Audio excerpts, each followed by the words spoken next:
The 17 News at Sunrise podcast is brought to you by Clinica Sierra Vista. Welcome back to the 17 News at Sunrise podcast, where we share your news on your schedule. Working in the spirit of the Golden Empire, this is 17 News at Sunrise.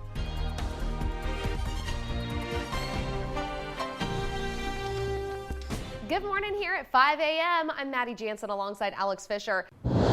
During our summer heat, staying cool isn't just a good idea, it is essential to avoid severe illness. For more on how to safely beat the heat, 17's Chris Burton joins us in studio. Chris, good morning.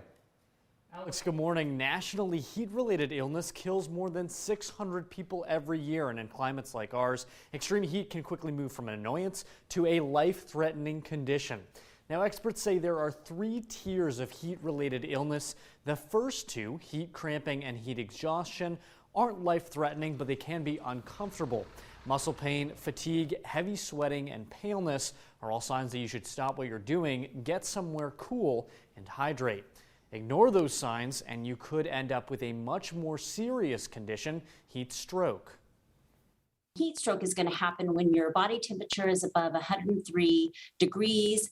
Your skin is going to be very red, hot to the touch, and you're going to stop sweating.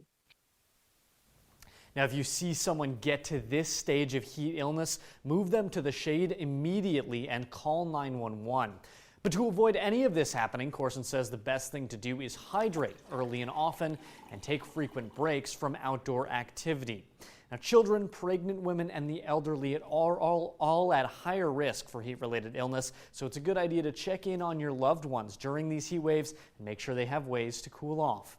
In studio, Chris Burton, 17 News. You have some good reminders right there. All right, Chris, thanks so much.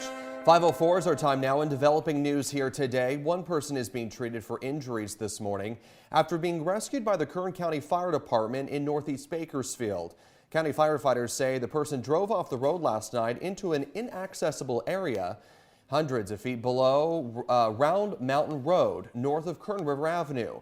They say firefighters were dispatched to hike down for the rescue. KCFD says they called in a helicopter using a rope to get the person out of their car and to safety. An ambulance was waiting for the helicopter, taking the person to the hospital once the rescue was complete. The victim was treated for non-life-threatening injuries. The cause of the crash is still under investigation.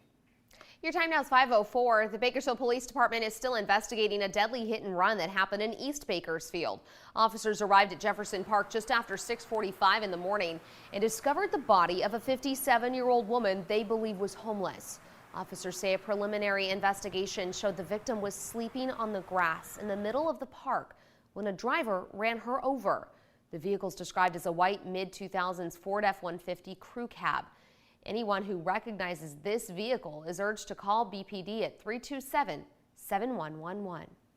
And a man accused of attacking someone with a hammer in Mojave is due in court tomorrow. It happened on Inyo Street Monday. Sheriff's officials arrested 29-year-old Christopher Soto in Mojave early yesterday.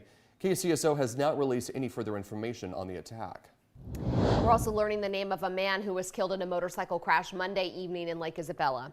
58-year-old Craig John Peedy died at the site of the crash on Jerry Avenue and Lake Isabella Boulevard. Congress will hear today from some of the key players in the U.S. Supreme Court case that ultimately overturned Roe v. Wade.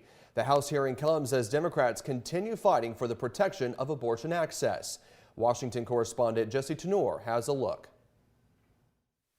This whole issue is all about control. It's about who controls women. New York Senator Kirsten Gillibrand's state is now an abortion destination, bracing for a flood of patients from more restrictive states.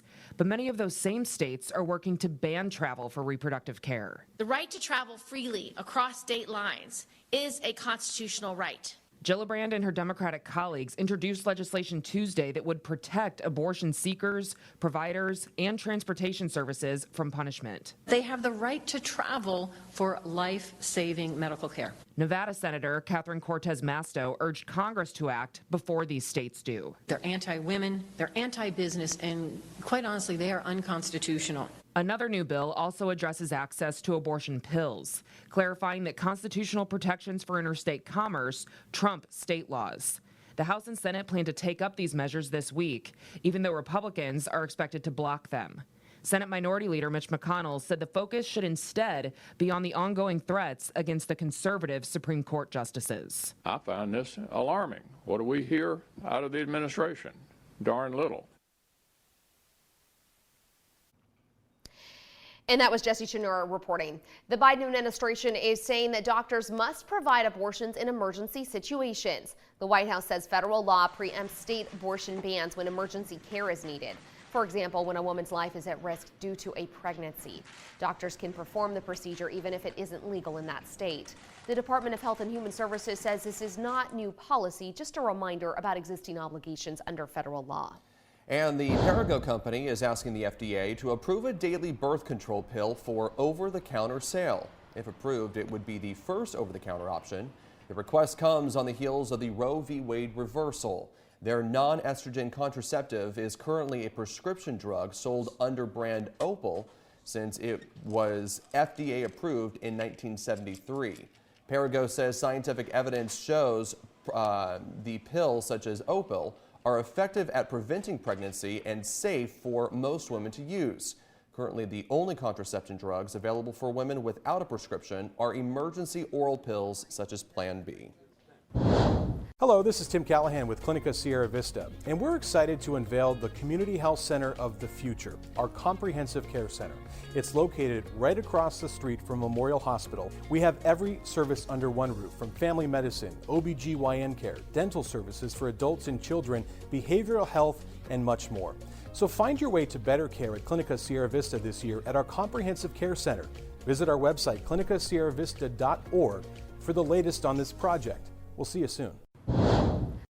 Now to one of our signature issues here at KGET, current sober reality, and we're learning new information on a deadly alleged DUI crash nearly 2 months ago in South Bakersfield. On the night of May 13th, Bakersfield police say Christian Valencia Madrigal was driving between 90 and 100 miles per hour when he ran a red light and hit a Toyota Camry at the intersection of White and Hughes lanes. The Camry's driver, David Cortez, died in the crash. Court records show Valencia Madrigal was celebrating his birthday and drank 3 16-ounce micheladas and a shot of liquor. He also admitted to using cocaine because he needed an energy boost to drive home. Valencia Madrigal has pleaded not guilty to gross vehicular manslaughter while intoxicated and drug possession. He is due back in court next month. And now to state news. A domestic violence suspect led police on a chase across Los Angeles County Tuesday night. The pursuit started in West Covina and made its way through the areas of South Los Angeles on freeways and surface streets. The vehicle reached speeds of more than 100 miles per hour at times as the driver continued to evade police for more than an hour. The chase ended when the driver crashed into a parked car after being rammed by a police vehicle from behind. West Covina police surrounded the suspect with their guns drawn as they tried to coax the driver out of the smoking vehicle. A Compton man accused of robbing and terrorizing gay men he met on the dating app Grindr has pleaded guilty to federal charges of robbery and aggravated identity theft. 23-year-old Derek Patterson is linked to several robberies between November 2019 and March 2022. Authorities say Patterson threatened his victims with knives or a taser while demanding their money and cell phones. He faces up to 22 years in prison when he is sentenced in September. The January 6th committee continues to reveal new details about the attack on the U.S. Capitol, pleading their case that former President Trump's actions and words played a role. NBC's Bree Jackson is in Washington with some of the standout moments from the hearing. January 6 committee members dropping a bombshell, claiming former President Trump tried calling a potential witness who the public hasn't heard from yet. This committee has supplied that information to the Department of Justice. As part of its case, the panel has painted a picture of a person acting out of desperation, saying the former president's plot to stay in power even included seizing voting machines, something witnesses testified was discussed during what's being called an unhinged White House meeting. I mean, at times there were people shouting at each other, hurling insults at each other. You're asking one simple question as a general matter. Where is the evidence? Resulting in the now infamous Trump tweet calling his supporters to Washington on January 6. January 6th! Kick that door open, look down the street, there are going to be 1 million plus geeked up armed Americans. Among them, far-right extremist groups like the Oath Keepers and Proud Boys. A former spokesperson for the Oath Keepers testified about their overall mission. It includes violence. It includes trying to get their way through lies, through deceit, through intimidation, and through the perpetration of violence. A former Trump supporter charged in connection to storming the Capitol says he was following orders. The president, got everybody riled up, told everybody to head on down. So we basically were just following what he said. Meanwhile, Trump remains critical of the hearings, blasting the committee as, quote, the same lunatics who drove the country crazy with their lies and made-up stories like Russia, Russia, Russia. In Washington, Bree Jackson for NBC News. The Ohio man who testified about storming the Capitol took a moment after his testimony to make peace with Capitol police officers. After Tuesday's hearing ended, Stephen Ayers embraced multiple officers who served on January 6th. Among them was Capitol Police Officer Harry Dunn. Ayers could be heard saying, "I'm really sorry." He also apologized to and shook hands with Sergeant Aquilino Gunnell. Ayers pleaded guilty last month to a misdemeanor charge of disorderly conduct for entering the Capitol. He's still awaiting sentencing.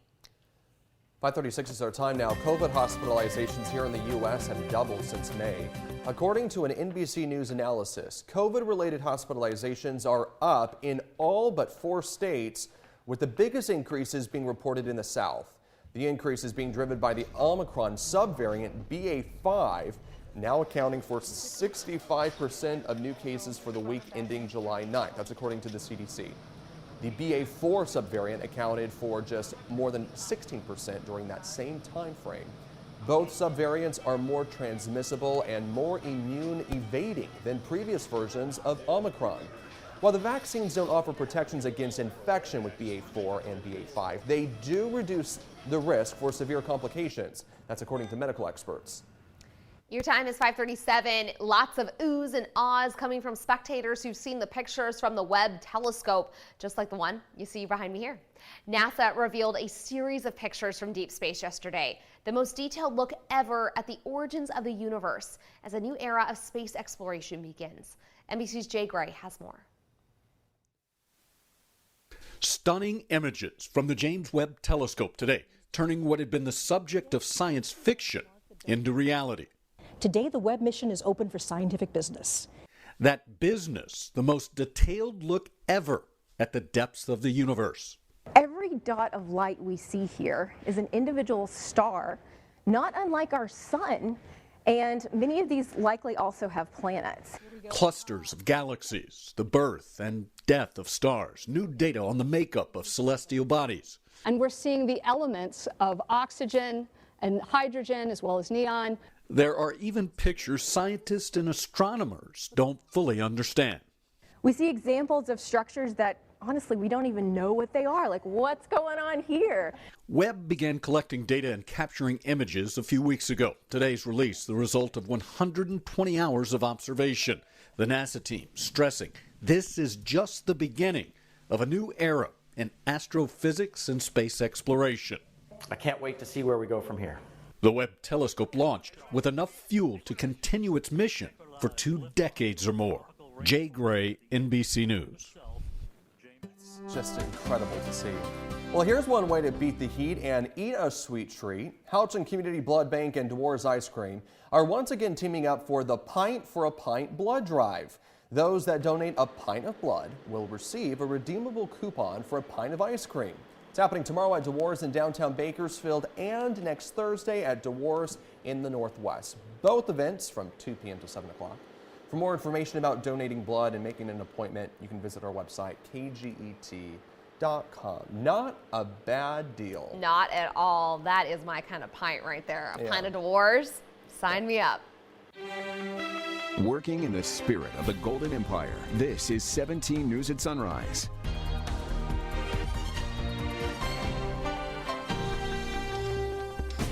The 17 News at Sunrise podcast is a production of KGET and Nexstar Media Group. For more on all of the headlines in today's show, head to kget.com.